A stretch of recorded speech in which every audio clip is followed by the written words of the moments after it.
안녕하십니까. 오늘은 세계교회협의회 WCC와 종교다원주의라는 제목으로 잠시 우리가 하나의 말씀을 가지고 함께 살펴보기를 원합니다. 이 WCC라고 하는 것은 세계에 있는 많은 교회들이 가입되어 있는 세계교회연합기구입니다. 과연 이 세계교회협의회에 가입되어 있는 것이 성경적인지, 또 종교다원주의와는 어떤 관계가 있는지 이 기관의 특성을 살펴서 우리가 영적 분별을 해보기를 원합니다. 지금 그림에 보이는 게 네덜란드 평화궁전입니다. 올해 2020년 6월 23일 날 이 네덜란드 평화궁전에 모여서 종교 통합 선언을 할 예정이었지만 코로나19로 인해서 좀 잠시 연기된 가운데 있습니다. 카네기 재단과 그 산하에 있는 엘리야 종교 초월협회, 이런 주체로 불교라든가 기독교, 유대교, 이슬람교, 힌두교, 또 그 이외에도 많은 주요 영적 지도자들이 함께 모여서 분열과 증오, 편견에 맞서서 종교 간의 우호를 선언하는, 종교 통합을 선언하려는 자리를 가질 예정이었지만 지금 잠시 연기되었습니다. 우리가 살고 있는 시대는 이렇습니다.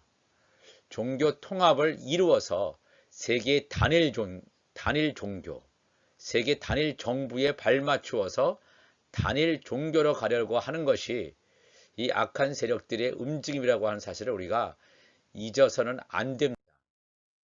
그러면 이 종교를 통합하려고 하는 이 사람들이 과연 누군가?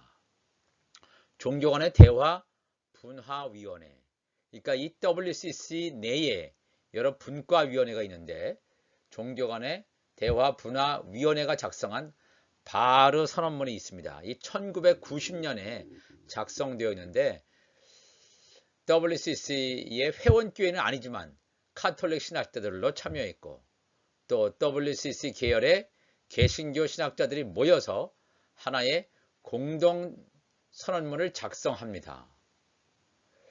그것의 이제 주요 내용을 한번 이제 살펴보겠는데요. 첫 번째가 예수를 믿어야만 구원을 받는가? 우리 개신교 교회 다니시는 분들은 당연히 예수를 믿어야 구원을 받는다 하는 것은 다 알고 있는데 이거에 대한 근본적인 이의를 제기합니다. 예수를 믿지 않아도 다른 종교를 가지고 있어도 신실하고 진실하게 살면 구원을 받을 수 있지 않는가? 이런 도발적인 질문을 해요. 그래서 여기서는 이 바르 선언문과 거기에 연관된 이 학자들의 의견을 이렇게 몇 가지로 요약을 했습니다. 그들은 뭐라고 얘기하냐면 우리는 구원을 예수 그리스도에 대한 명시적, 인격적 위임에만 국한시키는 신학을 넘어서야 할 필요를 인식한다. 이 말이 좀 어렵긴 한데, 그러니까 우리가 간단하게 말하면 예수 믿어야만 구원 얻는다. 그 명제에서 넘어서야 된다는 거예요. 즉 예수 믿는 거 이외에도 다른 구원의 길이 있다는 거예요. 타 종교, 다른 종교의 구원관이 있지 않습니까? 그것도 우리가 수용하고 받아들여야 된다 하는 입장이 이 WCC, 세계교회협의회, 모든 회원 교회가 다 이런 입장을 취하고 있는 건 아니지만 큰 흐름이라고 보시면 정확합니다. 그래서 이 바르 선언문 1990년에서 이 발표한 선언문에 따라서 더욱더 이게 종교 통합의 물결로 지금 가속화되는 그런 시점에 있습니다. 굉장히 우려가 되는 거죠. 그다음에 두 번째는 타종교. 그들은 타종교를 이웃종교라고 합니다. 타종교라고 하면 굉장히 뉘앙스가 배타적으로 들리기 때문에 서로 간의 이웃종교, 동등한 위치에서의 이웃종교와의 대화는 필요한가? 내가 기독교인인데 기독교인으로서 불교라든가 이슬람교라든가 다른 유대교라든가 다른 종교와의 대화는 필요한가? 우리가 이렇게만 물어보면 서로 간에 대화할 수 있지 않느냐. 대화해서 싸우지 말고 전쟁하지 않고 함께 조화롭게 평화롭게 지내는 게 좋지 않겠는가. 우리가 이렇게 생각할 할 때가 많이 있습니다. 왜냐하면 바로 선언문은 하나님의 임재가 모든 나라와 모든 백성 가운데 항상 존재하듯이 이랬어요. 하나님의 임재가 모든 나라와 모든 백성 가운데 항상 존재하듯이. 하나님은 온 우주에 충만하십니다. 하나님의 신은. 여기까지는 맞죠? 하나님의 임재가 안 계신 곳이 어디 있겠습니까? 우주에 충만하신데. 또 그런데 성령을 통한 하나님의 구원 역사가 기독교에만 있는 것이 아니라 타 종교들에도 항존한다고 한다. 이게 참 굉장히 문제가 있는 발언이 되겠습니다. 하나님의 임재는 우주에 충만하다. 여기까지는 맞는데, 그렇다면 이 성령을 통한 하나님의 구원 역사가 왜 기독교에만 있어야 되느냐 이거예요. 왜 다른 종교에는 없느냐 이거예요. 다른 종교들에도 항상 존재해 왔다. 과거부터 사람들이, 우리 기독교인이 그것을 받아들이지 않았을 뿐이지 항상 존재해 왔다. 이렇게 주장하는 쪽이 지금 이게 바르 선언문을 통해서 또 이러한 분위기가 지금 굉장히 뜨겁게 달아올라 있는 상태에 있습니다. 그래서 이웃 종교와는 당연히 대화를 해야 되고 저들이 가지고 있는 구원론을 받아들여야 된다. 이제 이런 입장입니다. 또 세 번째 입장을 보겠습니다. 그래서 나온 것이 이게 보편 구원론입니다. 하나님은 모든 사람이 다 구원을 얻는 것을 원하신다. 이건 맞는 말이잖아요. 그죠? 성경에도 나오는 말이고. 바르 선언문은 카톨릭 교회의 제2차 바티칸 공의회 1962년에 했던 종교회의입니다. 바티칸 공의회가 천명한 만인 보편 구원 사상과 타 종교에 대한 포용주의를 큰 폭으로 반영한다. 그러니까 로마 카톨릭은 만인 보편 구원 사상에 대한 그러한 주장이랄까 견해가 굉장히 강합니다. 그렇기 때문에 이들은 예수를 믿어야 하지만 그 포인트가 아니라 예수를 믿는 것보다는 믿지 않더라도 선하게 사는 것. 이 땅에서 선하게 살면 구원을 받을 수 있다고 하는 그런 것에다가 방점을 두는 것이 로마 카톨릭 교회가 되겠습니다.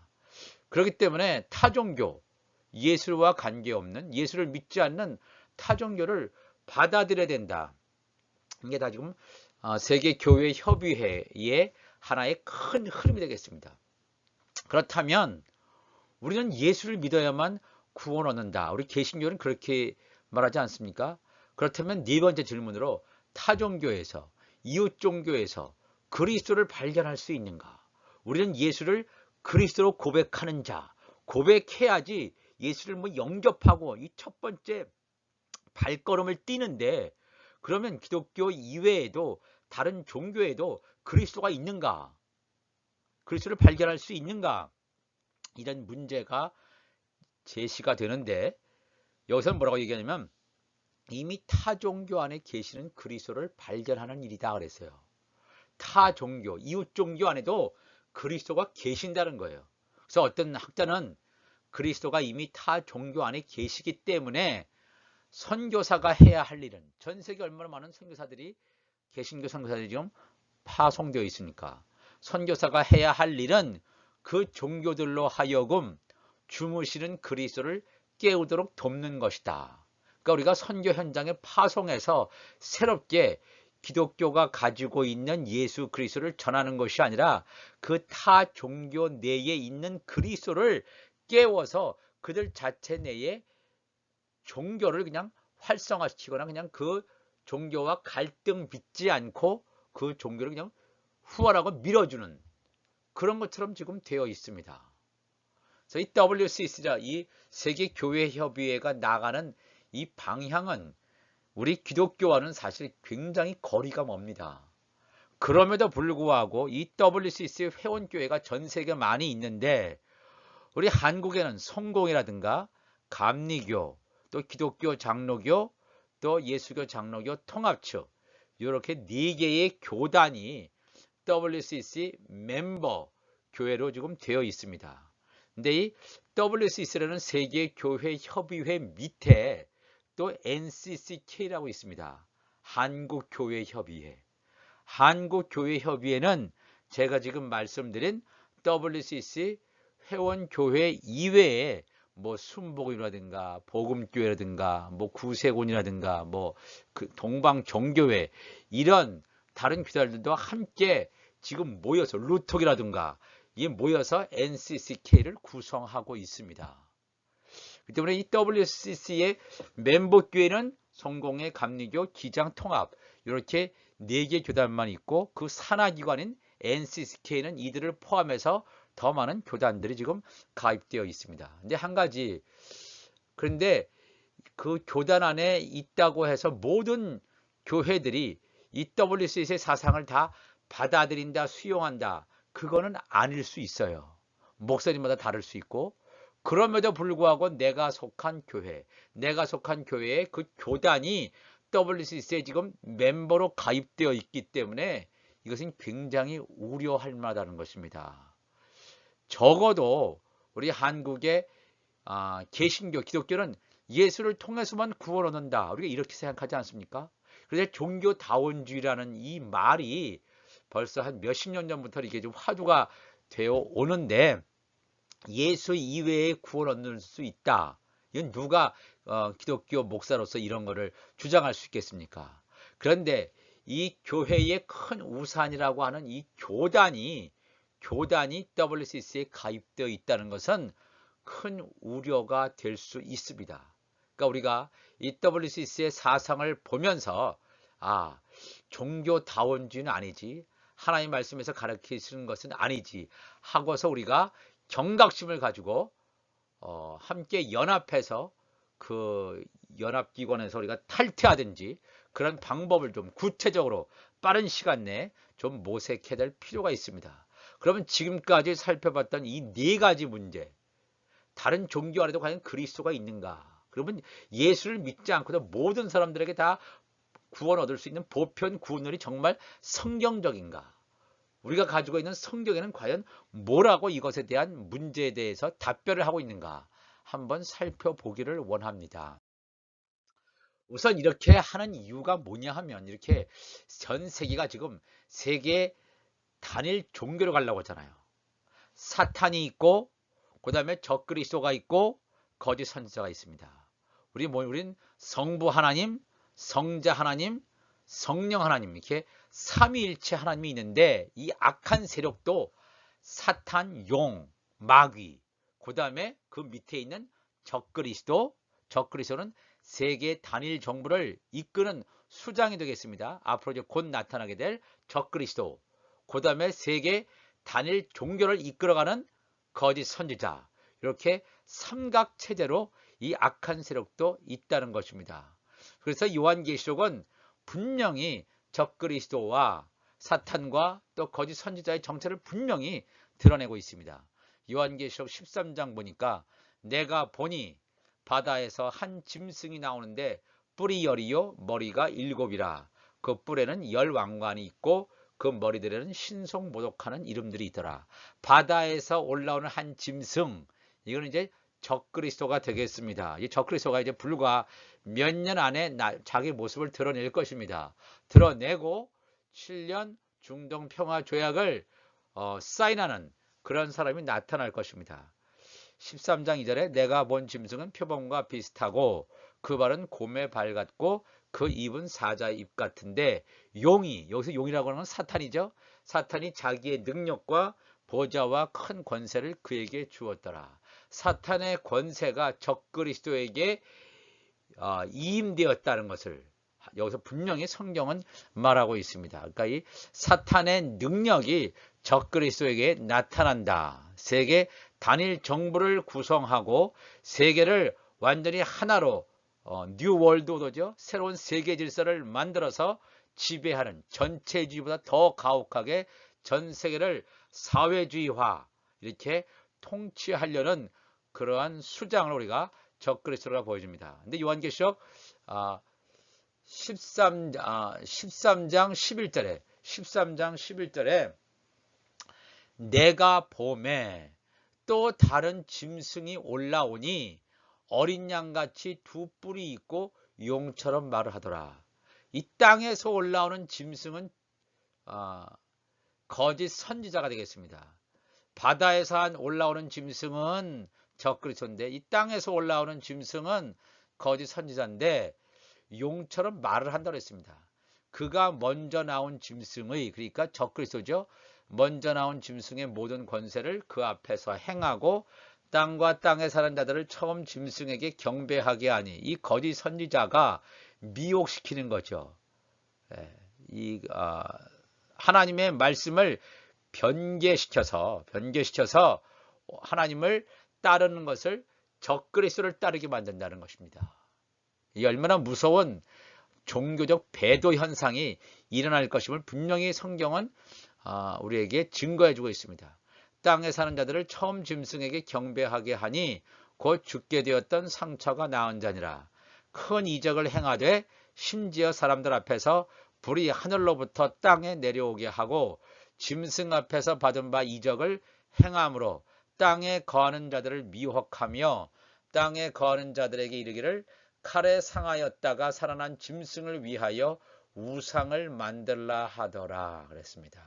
이 거짓 선지자는 WCC가 중심이 되어서 로마 카톨릭의 프란시스 교황부터 시작해서 전 세계 이 개신교나 아까 말씀드린 이 모든 종교의 수장들이 모여서 하나의 종교로 지금 만들려고 하는 그런 움직임이 과거에도 있었고 이제 정점을 향해서 달려갑니다. 그래서 적그리스도와 거짓 선지자가 연합해서 사단에게 완전히 지금도 복종해서 그들이 이 전 세계를 통치하려고 하는 그들의 통치 기간 7년 대환란 가운데서 마지막 후 3년 반 동안 전 세계를 완전하게 통치하려고 하고 7년 대환란 초기에 그런 움직임들이 나타납니다. 그래서 이 세계를 불안하게 하고 혼란에 빠뜨리고 사회주의, 공산주의로 몰고 가는 이유가 다 하나의 사회로 만들어가기 위해서 그런 일을 벌이고 있다는 것을 우리가 기억해야 됩니다. 그런데 과연 아까도 우리가 세계교회협의회 WCC에서는 다른 종교에도 그리스도가 있지 않느냐, 꼭 기독교에서 말하는 예수만 믿어야 되느냐, 그러면 다른 종교에 과연 그리스도가 있는가? 우리 한국에도 재림주라고 하는 사람이 과거에도 있었고 지금도 수십 명 이상이 된다고 합니다. 암흑에 나는 재림주다 이렇게 떠드는 사람이 많단 말입니다. 그러면 재림주 메시아의 요건, 자격은 무엇인지 한번 성경을 통해서 살펴보겠습니다. 마태복음 1장 1절 보면 아브라함과 다윗의 자손 예수 그리스도의 계보라 그랬어요. 예수님이 족보를 나와 있거든요. 유대인에게서 이 족보라는 건 중요합니다. 예수님은 그냥 뚝 떠 하늘에서 오신 분, 하늘에서 난 자이면 틀림없지만 그분이 인간 마리아의 몸을 입고 왔는데 그 인간의 족보가 있단 말입니다. 아브라함의 후손이고 다윗의 자손이에요. 다윗은 이스라엘 왕이지 않습니까? 다윗의 자손 예수 그리스도의 계보라. 근데 사무엘상 17장 12절 보니까 다윗은 유다 베들레헴 에브라 사람 이세라 하는 사람의 아들이었는데, 이세는 사울 당시 사람 중에 나이가 많아 늙은 사람으로서 8 아들이 있는 중, 다윗은 유다 베들레헴 에브라 사람 이세라 하는 사람의 아들이었다. 이 말은 뭐냐면 다윗은 유다 지파 사람이었다는 거예요. 유다 지파. 메시아가 될 수 있는 사람은 아브라함의 후손이었고, 아브라함의 후손 가운데는 이슬람 사람들도 포함될 수 있고 유대교 많은 사람들이 포함될 수 있는데, 아브라함의 자손 중에서 더 내려오면 다윗 이스라엘 사람이어야 되고 또 중요한 건 다윗의 자손이어야 된다. 다윗은 유다 지파다. 그렇기 때문에 이 메시아가 되기 위해서는 이스라엘 유대인이어야 되고 유다 지파에서 난 사람이 된다. 창세기 49장 9절에 야곱의 그런 유언 가운데도 나옵니다. 유다는 사자 새끼로다. 내 아들아 너는 움킨 것을 찢고 올라가도다. 그가 엎드리고 웅크림이 숫사자 같고 암사자 같으니 누가 그를 범할 수 있으랴 하면서 자기 아들 그 유다에 대해서 축복을 하고 있죠. 그러면서 규가 통치할 수 있는 권세를 말하죠. 규가 유다를 떠나지 아니하며 통치자의 지팡이가 그 발 사이에서 떠나지 아니하기를 실로가 오시기까지라는 말은 무슨 표현이냐면 메시아가 오시기까지 그런 뜻입니다. 메시아가 오시기까지 이르리니 그에게 모든 백성이 복종하리로다. 실로가 오시기까지, 메시아가 오시기까지는 유다 지파에서 오시는구나. 창세기 49장 10절에서 분명히 말씀하고 있습니다. 아브라함의 후손이 되고 또 유다 지파에 되고 유다 지파 중에서도 다윗의 자손, 그 사람만이 메시아가 될 수 있습니다. 그러니까 한국 사람이 메시아 될 수 있습니까? 메시아 될 수 없습니다. 다른 나라 사람들이, 다른 종교에 있는 사람들이 그리스도 메시아가 될 수 있습니까? 메시아 될 수 없습니다. 그러니까 타 종교 안에 그리스도가 있다. 이게 다 거짓말입니다. 미혹되는 것입니다. 그 때문에 갑자기 어느 순간에 나타나서 자기가 메시아라고 하는 사람 다 거짓말입니다. 다 가짜입니다. 성경의 이 메시아의 자격을 분명히 우리에게 말씀해 주고 있습니다. 그렇다면 이 메시아가 사도행전 1장 10절에 예수님께서 말씀하시죠. 예수님께서 승천하시기 전에 이렇게 말씀하십니다. 그리고 예수님께서 지금 승천하시는 장면을 말하는데 올라가실 때 제자들이 자세히 하늘을 쳐다보고 있는데 흰옷 입은 두 사람이 천사죠. 두 사람이 그들 곁에 서서 이르되 갈릴리 사람들아 어찌하여 서서 하늘을 쳐다보느냐. 너희 가운데서 하늘로 올려주신 이 예수는 하늘로 가심을 본 그대로 오시리라. 재림하시는 예수는 부활 승천하신 예수와 동일한 인물임을 분명히 사도행전 1장 11절은 말씀하고 있습니다. 하늘로 승천하심을 본 그대로 오실 것이다. 예수님께서 다시 재림하실 때는 인간과 같은 몸을 물론 신령한 몸이죠. 신령한 부활의 몸을 입으시고 요한계시록 19절에 나타나는 백마를 타시고 천군 천사를 대동하시고 만왕의 왕으로 오신다고 분명한 성경이 기록되어 있습니다. 그렇기 때문에 2000년 전에 이 땅에 태어나서 자기가 메시아의 사역을 하지 않은 사람은 다 메시아가 아니에요. 그렇죠? 2000년에 오셔서 메시아 사역을 하시는 나사렛 예수만이 그리스도라고 하는 사실을 분명히 성경은 증거해 주고 있습니다. 우리가 절대로 미혹돼서는 안 됩니다.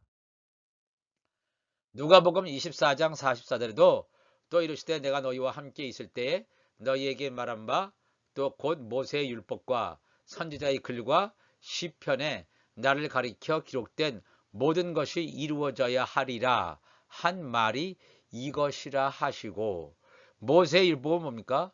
모세 오경을 말하는 거죠. 창세기, 출애굽기, 레위기, 민수기, 신명기. 그다음에 선지자의 글, 선지서, 또 시편을 비롯한 욥기, 잠언 이런 성문서를 말합니다. 보통 이 구약 성경을 이렇게 세 부분으로 나눌 수 있습니다. 모세 오경, 선지서, 시편을 비롯한 성문서. 요 세 부분이 그 구약 성경을 가리키는데, 구약 성경에 나를 가리켜, 예수를 가리켜 기록된 모든 것. 이 구약 성경은 예수 그리스도를 가리키는 것이구나 하는 걸 분명히 말씀하고 있습니다.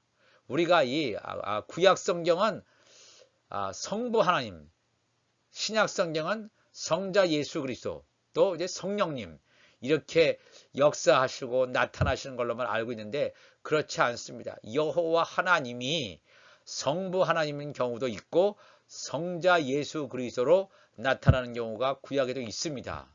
그것이 현재 많이 밝혀지지 않고 제대로 깨닫지 못해서 그렇지, 구약 성경에 나타나는 여호와 하나님 가운데 성자 예수 그리스도를 가리켜는 경우가 많이 있습니다. 누가복음도 증거했고 또 요한복음 5장 39절에도 너희가 성경에서 영생을 얻는 줄 생각하고 성경을 연구하거니와, 여기서 말하는 성경은 구약 성경이죠. 신약 성경이 아직 집필되기 전입니다. 성경을 연구하거니와 이 성경이 곧 내게 대하여 증언하는 것이니라. 이 성경, 구약 성경이 곧 내게 예수 그리스도에 대하여 증언하는 것이니라. 모세를 믿었더라면 또 나를 믿었으리니 이는 그가 내게 대하여 기록하였습니다. 모세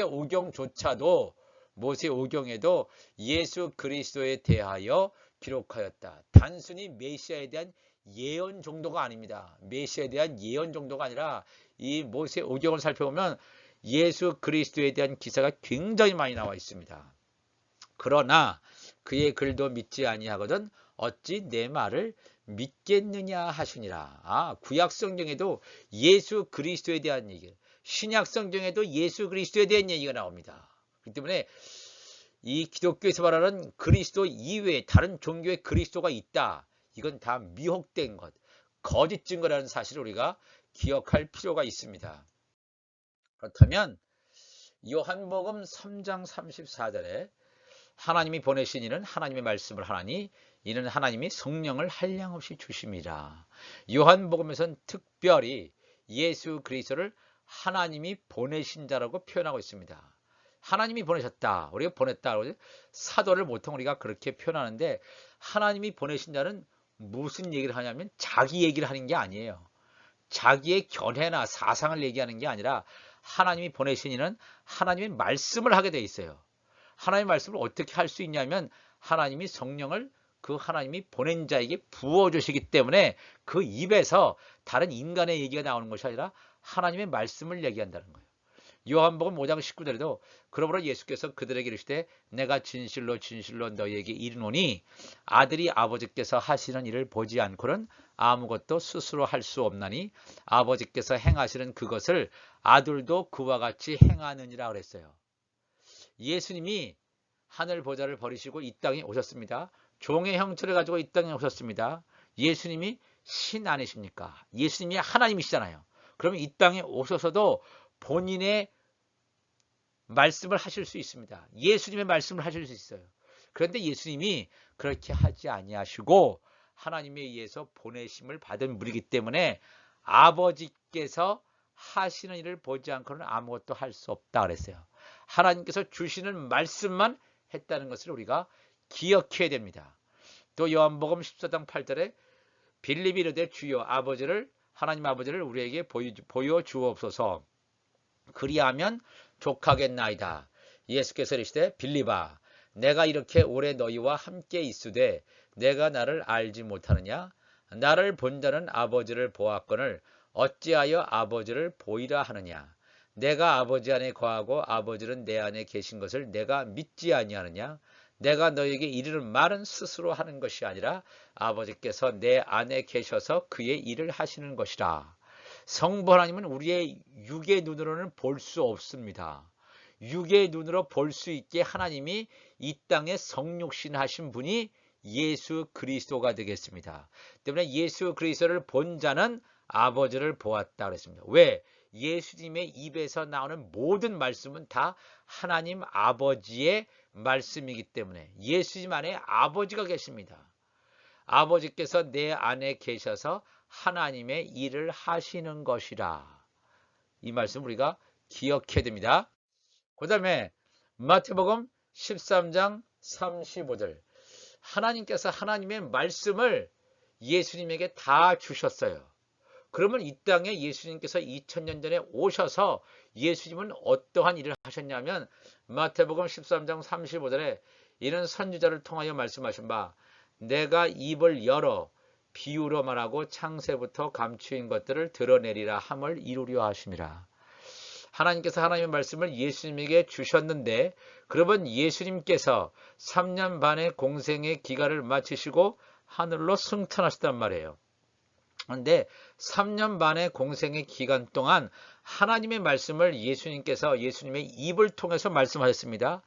내가 입을 열어. 근데 이 하나님의 말씀을 그냥 말씀하신 것이 아니라 비유로 말했다 해서 비유로 말했는데 감추어진 것, 창세로부터 감추어진 것들을 선지자를 통해서 말씀하신 이 수많은 천국 복음, 창세부터 감추어진 것들을 비유로 말했다 해서 비유로 창세부터 감추인 것들을 드러내리라 그랬어요.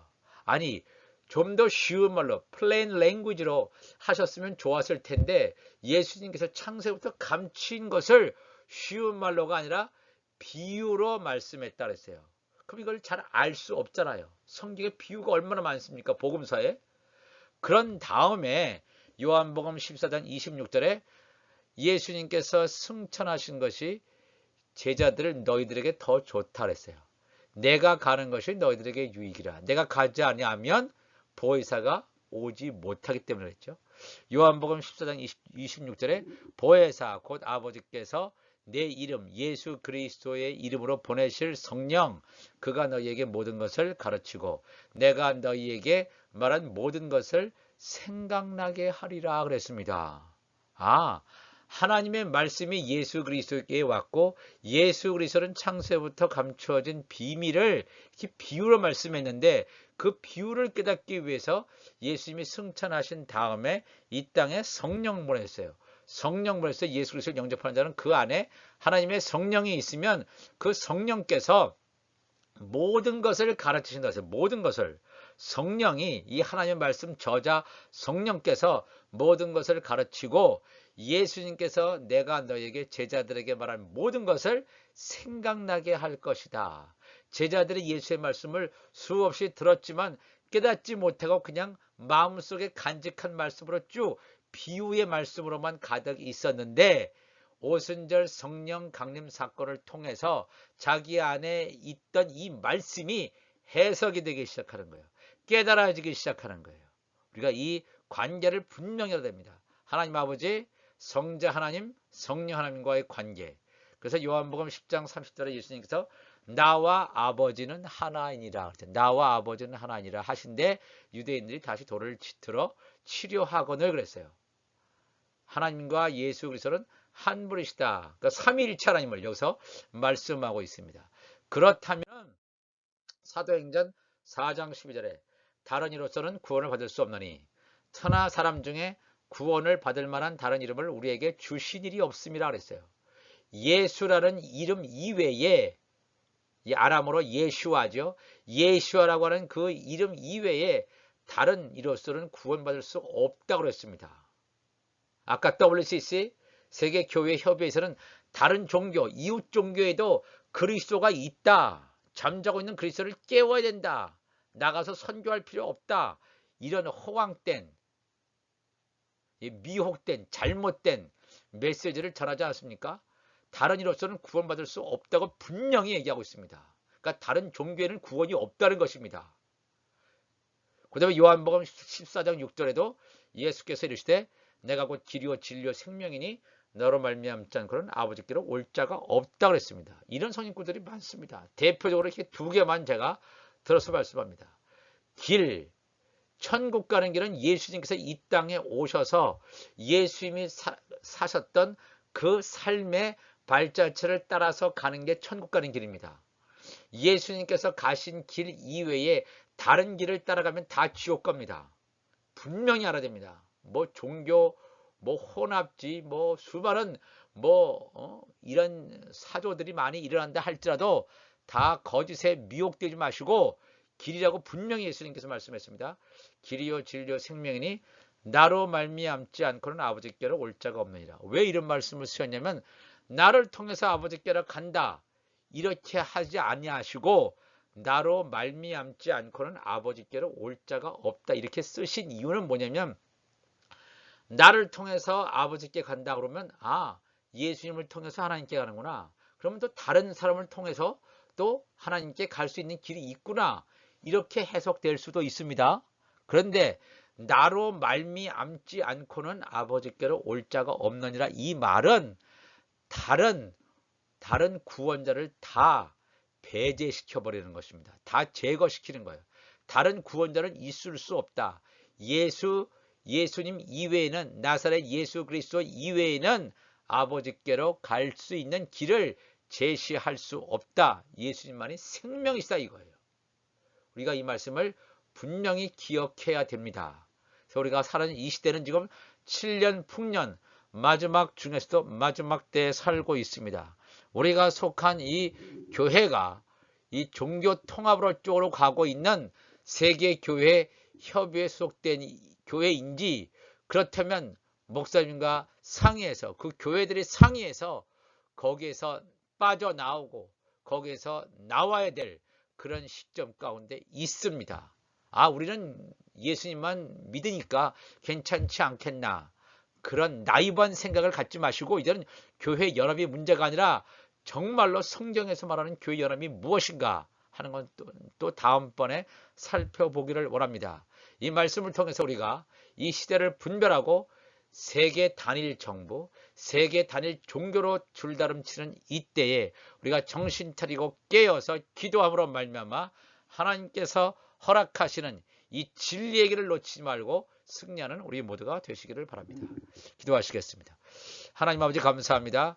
오늘도 말씀을 통해서 세계교회 협의회 또 종교다원주의를 잠시 살펴봤습니다. 이것은 무겁고 큰 주제이지만 간략하게 핵심적으로 살펴봤습니다. 하나님이 도와주시고 우리가 그냥 나 혼자 그냥 잘 믿으면 되지, 그것이 아니라 내가 속한 교회, 내가 속한 교단이 지금 어느 쪽에 있는가 이것을 알고 온전히 주 앞에만 가까이 나갈 수 있는 우리 모두가 될 수 있도록 도와주시고 우리가 진리에만 거할 수 있도록 하나님이여 역사하여 주시옵소서. 우리 주님 감사하며 예수님의 이름으로 기도하옵나이다. 아멘.